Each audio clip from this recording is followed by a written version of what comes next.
Magda, Brazen Outlaw. One red, one other for a 2/1 legendary creature Dwarf Berserker.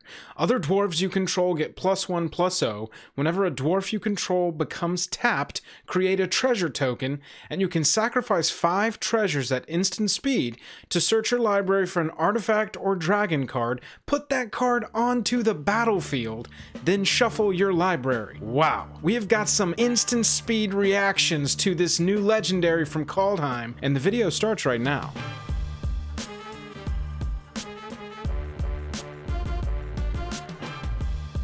Special thanks to our Patreon supporters who power our channel. Check out our Patreon for monthly giveaways, exclusive content, and even a starring role in our fan fight series. Link in the description below. For a limited time only, if you join the Patreon at any level, you will receive a holographic Jake and Joel Are Magic logo sticker. Link in the description below. Hello and welcome to the day. Thank you for spending your time with us. Welcome back to another episode of Jake and Joel Are Magic. I am Joel. We have got a new legendary creature from Kaldheim to talk about. But before we do, if you would, go down there, hit that like button, hit that subscribe button if you like the video by the end of it. And let me know what you think of this legendary creature and some of the cards I'm going to talk about that might play well with it.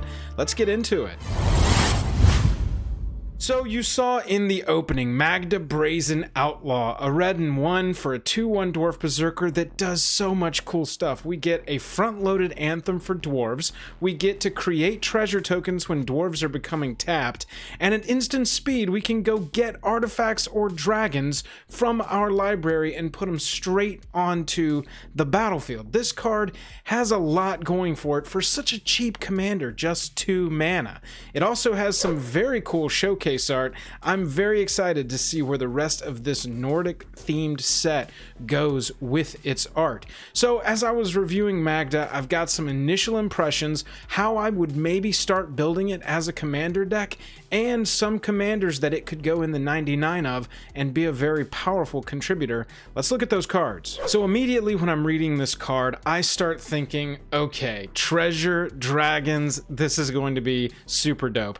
My mind immediately went to Gadrak, the Crown Scourge. I think it's because I haven't successfully really built this dragon into a deck yet, but for 3 mana, this 5/4 flyer really plays well with the synergies of this. At the beginning of your end step, you're getting to create a treasure token for each non-token creature that died this turn, so put some burn in there, put some, some kind of destruction spells in there so you can kill other creatures on the battlefield. And as we're creating those treasure tokens, we're going to be working toward turning Gadrak on.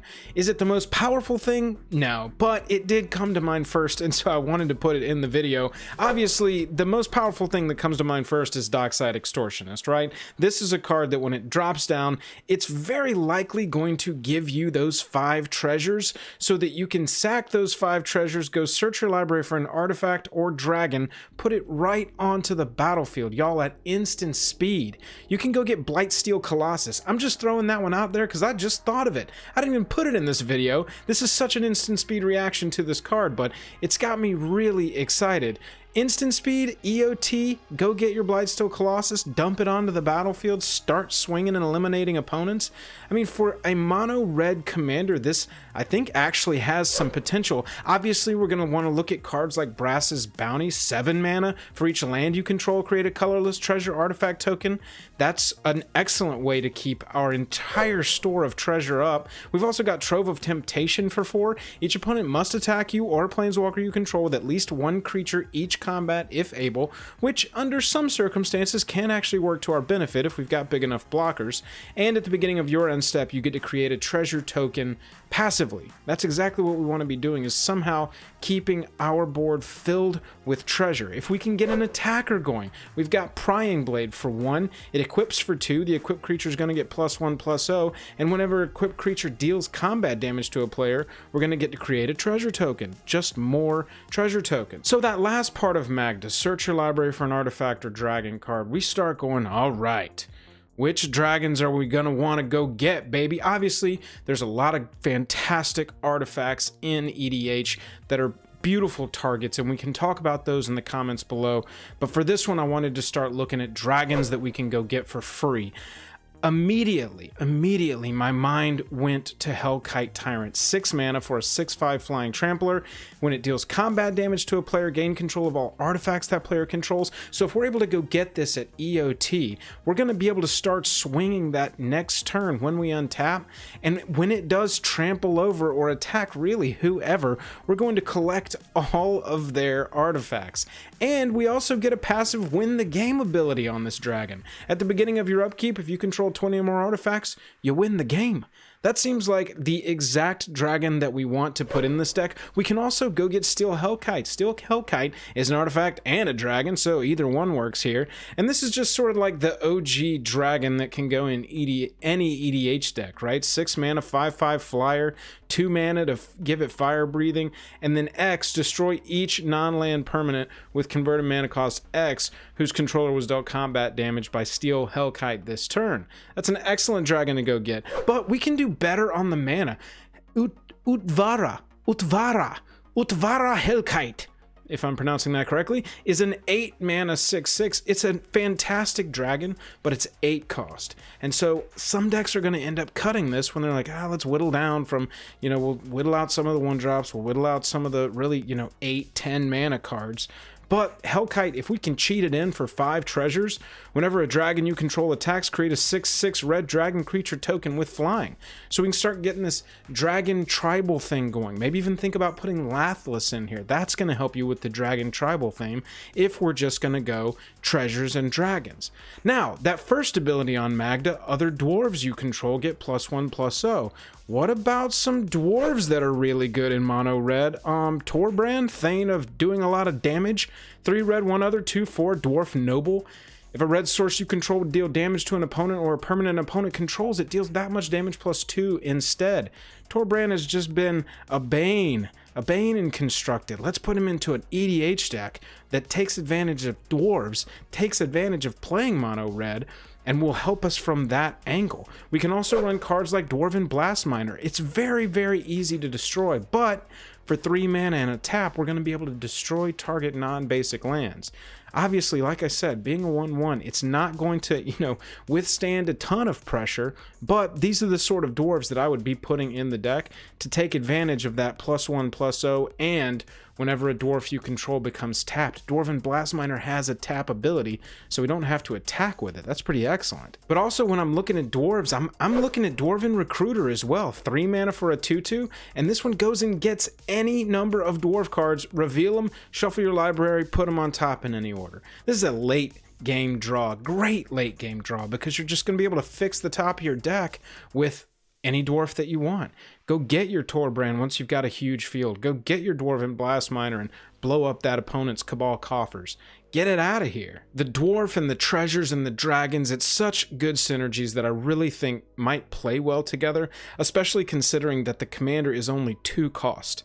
I mean, this deck can get going fairly early and just start dumping out threats for 5 sacrificed treasures before opponents really have the time to do anything. Let's move to some commanders that this card would play fantastically in the 99 of Dapala Pilot Exemplar. 3 mana, 1 white, 1 red, 1 other for a 3/3. Other dwarves you control get +1/+1. Each vehicle you control gets +1/+1 as long as it's a creature. And whenever it becomes tapped, you can pay X. If you do, reveal the top X of your library, put all dwarf and vehicle cards from among them into your hand. Then the rest on the bottom of your library in a random order. This card is card advantage. That's what you want in a deck like this where you're going to be attacking, because your stuff is going to be dying. Your stuff is going to get removed. You got to keep your hand full so you can just keep playing threats, just keep putting stuff down. Dapala is not a card that, I've really had a ton of interest in, but getting some more pieces like this starts to power up that deck a little bit. When you run a pilot exemplar like Dapala as your commander, you also get access to SRAM Senior Edificer. Man, SRAM is like a total meme on this channel at this point. This is one of the earliest cards that we ever discussed in some of our earliest videos, and it's just fantastic. Whenever you cast an aura, equipment, or vehicle spell, draw a card. This is that Enchantress type deck, right? When you cast a certain thing, it cantrips because of another card you've got on the battlefield. SRAM is fantastic. Also, if we're going to be running white alongside red, it gives us access to other dwarves as well, like Dwargar, Hedge Mage. Either a white or a red and 2. When it enters the battlefield, if you control 2 or more mountains, you can destroy an artifact. And when it enters the battlefield, if you control 2 or more planes, you may destroy target enchantment. That is pretty fantastic to gain access to just for adding white and making Magda one of your 99. I think another commander, while controversial, that this card would play really well in the 99 of is Negan. I've played against Negan on MTGO, and I've got to tell you, as controversial as this commander was, and I know some people have no interest in playing with or against Negan, but the people that do know what I'm about to say is true. This commander is fantastic. Treasure tokens in Mardu as your entire strategy. I've seen this deck absolutely slap. When it enters the battlefield, you and target opponent each secretly choose a creature that player controls, then those choices are revealed and that player sacrifices those creatures. Super mind games. It's crazy every time it happens. I was nervous when it happened to me. I'm nervous watching it happen to an opponent. Whenever an opponent sacrifices a creature, you create a treasure token. It fits with Magda. It's a fantastic strategy. If you're leaning into the Mardu treasure route, you can obviously gain access to cards like Smothering Tithe. You also gain access to this card if you're running Magda in the 99 of Dapala. And if you're running black, you also get access to Revel in Riches, which is just another win con. At the beginning of your upkeep, if you control 10 or more treasures, you win. Whenever a creature an opponent controls dies, create a treasure token. These are the kinds of strategies that you may want to have Magda supplement in the 99 if you don't just want to approach her as your main commander. That's my instant speed reaction to Magda Brazen Outlaw. Let's close the book. Thanks so much for watching. Let me know what you think of Magda down below. Let me know how you would build this awesome new dwarf legendary creature. Hit that like button, hit that subscribe button on your way out, and we'll catch you later.